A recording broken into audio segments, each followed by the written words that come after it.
The president's remarks also resonate far beyond Iran's borders. Women's rights organizations, Western governments and global media outlets have seized on his words as a sign of possible reform. At a time when Iran faces isolation over its nuclear program, its regional policies and its human rights record, even symbolic shifts carry international significance. Yet the world has also seen false dawns before. Reformist rhetoric in Iran has often raised hopes, only to be crushed by hardline backlash. Skeptics warn that Pezeshkian's words, though courageous, may amount to little more than political theatre if not followed by legislative or institutional changes.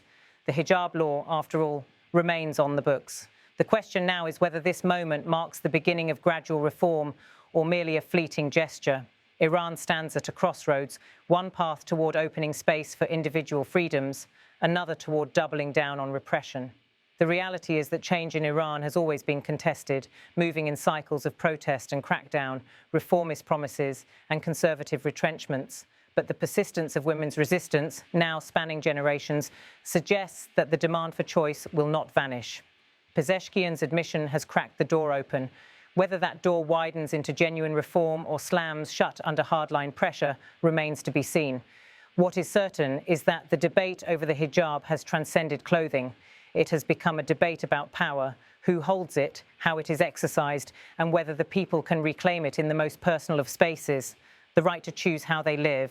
Tonight, Iranians and the world are left with questions. Will President Masoud Pezeshkian's words trigger a broader rethinking of state control? Will the hardliners move to reassert their grip?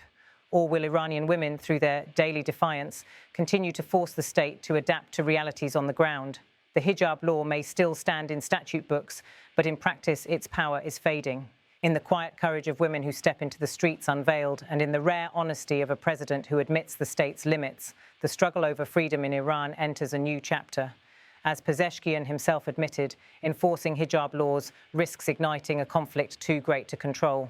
Perhaps for Iran, that realization is the first step toward a different future. Stay tuned. This is not the end of the story.